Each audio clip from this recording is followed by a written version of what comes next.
മുണ്ടക്കൈ ചൂരൽമല ദുരിതബാധിതർക്ക് 2 ലക്ഷം അധിക ധനസഹായം അനുവദിക്കാൻ മന്ത്രിസഭാ യോഗത്തിൽ തീരുമാനം. യോഗത്തിന് ശേഷമുള്ള വാർത്താസമ്മേളനത്തിൽ മുഖ്യമന്ത്രി വി.ഡി. സതീശൻ ഇക്കാര്യം അറിയിച്ചു.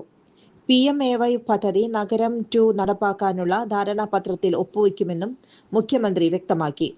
പദ്ധതി പ്രകാരം നിർമ്മിക്കുന്ന വീട്ടിൽ പ്രധാനമന്ത്രിയുടെ ഫോട്ടോ വെക്കില്ലെന്നും എന്നാൽ പദ്ധതിയുടെ എംബ്ലം വെക്കണമെന്ന നിർദ്ദേശമുണ്ടെന്നും മുഖ്യമന്ത്രി വിശദീകരിച്ചു. കേരളത്തിലെ പൊതുമേഖലാ സ്ഥാപനത്തിലെ ജീവനക്കാർക്ക് 2025-26 സാമ്പത്തിക വർഷത്തെ ബോണസ് നൽകുന്നതിനുള്ള മാർഗനിർദ്ദേശം പുറപ്പെടുവിച്ചുവെന്നും മുഖ്യമന്ത്രി പറഞ്ഞു.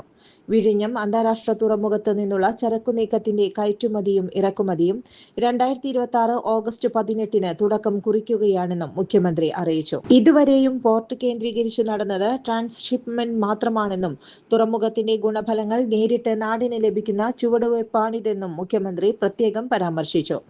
ഖനന നിയമ ഭേദഗതി സംസ്ഥാനത്തെ ബാധിക്കുമെന്നും ഇക്കാര്യം കേന്ദ്രത്തെ അറിയിക്കുമെന്നും വി.ഡി. സതീശൻ പറഞ്ഞു. മുതലപ്പുഴയിലെ അപകടാവസ്ഥ പരിഹരിക്കും.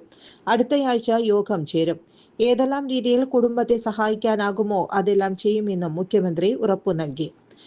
ഒന്ന്, ഈ അറസ്റ്റ് ചെയ്യപ്പെട്ട രണ്ടുപേരെ എനിക്ക് നേരിട്ട് അറിയാം. മുഹമ്മദ് ഹുസൈനെ, അബ്ദുൽ സലാമിനെ എനിക്ക് നേരിട്ട് അറിയാം. അതിൽ മുഹമ്മദ് ഹുസൈൻ അവിടുത്തെ ഒരു യൂത്ത് കോൺഗ്രസ് പ്രവർത്തകനായിരുന്നു. ഞാൻ ആദ്യമായിട്ട് അദ്ദേഹത്തിനെ ഫോണിൽ വിളിക്കുന്നത് നവകേരള സദസ്സുമായിട്ട് അദ്ദേഹത്തിന് പെരുമ്പാവൂരിൽ കുറുപ്പമ്പടി MGM സ്കൂളിൻ്റെ മുമ്പിൽ വെച്ച് ക്രൂരമായ ലാത്തിച്ചാർജിൽ പരിക്കേറ്റ് അദ്ദേഹം കിടക്കുന്ന സമയത്താണ്. ഞാനന്ന് പരിക്കേറ്റ ആ നവകേരള സദസ്സ് നടക്കുമ്പോൾ എല്ലാ സ്ഥലത്തും ലാത്തിച്ചാർജും ആണ്. അപ്പോൾ ഇദ്ദേഹത്തെ ഫോണിൽ വിളിച്ചു. അങ്ങനെയാണ് ആദ്യമായിട്ട് ഫോണിൽ വിളിക്കുന്നത്. ഫോണിൽ വിളിച്ച് ആശ്വസിപ്പിച്ചു. എല്ലാവരും ആശ്വസിപ്പിക്കുമല്ലോ. ഫോണിൽ വിളിച്ച് തല്ലുകൊണ്ട ആളുകളൊക്കെ ഇയാൾക്ക് നല്ല പരിക്കേറ്റിരുന്നു. ആശ്വസിപ്പിച്ചു. അപ്പോൾ ഞാൻ ആശ്വസിപ്പിച്ച കൂട്ടത്തിൽ എപ്പോഴെങ്കിലും ഞാനൊന്ന് വീട്ടിൽ വരാം എന്ന് പറഞ്ഞു. അത് സാധാരണ പറയാറുണ്ട്, പറ്റാവുന്ന സ്ഥലത്ത് പോകാറുണ്ട്. അത് കഴിഞ്ഞിട്ട് കുറേ നാളുകൾക്ക് ശേഷം ഇയാൾക്ക് തിരുമലെല്ലാം കഴിഞ്ഞ് ചികിത്സ കഴിഞ്ഞ് വീട്ടിലിരിക്കുകയാണെന്ന് പറഞ്ഞു. ഞാൻ ഇദ്ദേഹമുള്ള ആ വെങ്ങോല പഞ്ചായത്തിലൊരു പരിപാടിക്ക് പോയി കഴിഞ്ഞപ്പോൾ MLA-യോടും അവിടുത്തെ പാർട്ടി ഭാരവാഹികളോടും ഒപ്പം അവരെല്ലാം കൂടി പറഞ്ഞു ഒന്ന് പോകണം, സാറ് വാക്ക് കൊടുത്തിട്ടുള്ളതാണെന്ന് പറഞ്ഞാൽ ആ വീട്ടിൽ പോയി ഇദ്ദേഹത്തെ കണ്ടതിന് ഫോട്ടോസൊക്കെ ഉണ്ട്. അതിനുശേഷം ഇയാൾ എന്നെ 3-4 പ്രാവശ്യം പല സ്ഥലത്ത് വെച്ച് കാണാൻ വന്നിട്ടുണ്ട്. അപ്പോഴെല്ലാം നമ്മളൊരു പോലീസ് മർദ്ദനത്തിൽ പരിക്കേറ്റ ഒരാളെന്നുള്ള നിലയിലുള്ള ഒരു ഒരു ഒരു താല്പര്യം കാണിച്ചിട്ടുണ്ട് അയാളോട്. അങ്ങനെയല്ലേ, അടികൊണ്ട് വന്ന പിള്ളേർ വരുമ്പോൾ നമ്മളൊന്ന് ചേർത്ത് നിർത്തും. തീർച്ചയായിട്ടും അത് നിർത്തിയിട്ടുണ്ട്. അപ്പോൾ ഒന്നും അവിടുത്തെ പാർട്ടിക്കാർക്കോ പബ്ലിക്കിനോ ഇതൊന്നും അറിയില്ലല്ലോ ഇദ്ദേഹത്തിന് ഇങ്ങനത്തെ ഒരു സംഭവം ഉണ്ടെന്ന്. ഇപ്പോൾ അറസ്റ്റ് ചെയ്യപ്പെട്ടപ്പോഴാണ് നമ്മൾ അറിയുന്നത്. അല്ലാതെ ആർക്കും അതറിയില്ല. അത് എൻ്റെ സോഷ്യൽ മീഡിയ ടീമിലൊന്നുമില്ല. എനിക്ക് പ്രതിപക്ഷ നേതാവായിരിക്കുമ്പോഴും സോഷ്യൽ മീഡിയ ടീമില്ല, ഇപ്പോഴും സോഷ്യൽ മീഡിയ ടീമില്ല. ഞാനൊരു കോർഡിനേറ്ററെ ഒന്നും ഒരു സ്ഥലത്തും വെച്ചിട്ടില്ല. അതൊക്കെ ഓരോരുത്തർ ഓരോ ഇതിൻ്റെ അംഗമായിട്ട് ചേരുന്നതിന് ഇപ്പം നമുക്ക് എന്ത് ചെയ്യാൻ പറ്റും. കാസർകോട് ലഹരി കേസിൽ അറസ്റ്റ് ചെയ്യപ്പെട്ട 2 പേരെയും തനിക്ക് അറിയാമെന്ന് മുഖ്യമന്ത്രി പറഞ്ഞു. മുഹമ്മദ് ഹുസൈനെയും അബ്ദുൽ സലാമിനെയും എനിക്ക് നേരിട്ട് അറിയാം. മുഹമ്മദ് ഹുസൈൻ യൂത്ത് കോൺഗ്രസ് പ്രവർത്തകനായിരുന്നു. നവകേരള സദസ്സുമായി ബന്ധപ്പെട്ട ലാത്തിചാർജിൽ അദ്ദേഹത്തിന് ക്രൂരമായി പരിക്കേറ്റിരുന്നു.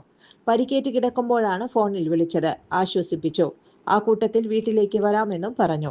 അദ്ദേഹത്തിന്റെ പഞ്ചായത്തിൽ പരിപാടിക്ക് പോയപ്പോഴാണ് MLA-ക്കും ഭാരവാഹികൾക്കുമൊപ്പം വീട്ടിൽ പോയത്. അതിനുശേഷം 3-4 തവണ നേരിൽ കണ്ടിട്ടുണ്ട്. അടികൊണ്ട പിള്ളേര് വരുമ്പോൾ ചേർത്തു നിർത്തും. അന്നൊന്നും ലഹരി സംബന്ധിച്ച കാര്യം അറിയില്ലായിരുന്നു. അറസ്റ്റ് ചെയ്യപ്പെട്ടപ്പോഴാണ് അറിഞ്ഞത്, മുഖ്യമന്ത്രി വിശദീകരിച്ചു. എന്നാൽ തന്റെ സോഷ്യൽ മീഡിയ ടീമിൽ ഇവർ ഇല്ലെന്നും തനിക്ക് പ്രതിപക്ഷ നേതാവായിരിക്കുമ്പോഴും ഇപ്പോഴും സോഷ്യൽ മീഡിയ ടീം ഇല്ലെന്നും വി.ഡി. സതീശൻ വിശദീകരിച്ചു. News desk anytime news. ചുരുങ്ങിയ ചെലവിൽ വീട്ടുമുറ്റത്തൊരു വിളക്ക്. വൈദ്യുതി വേണ്ട, ബാറ്ററി വേണ്ട.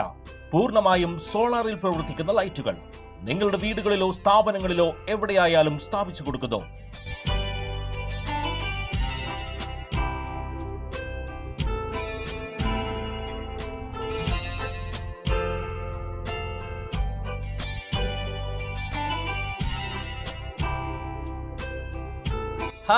Solar Lights. കൂടുതൽ വിവരങ്ങൾക്ക് വിളിക്കേണ്ട നമ്പർ 9447132148.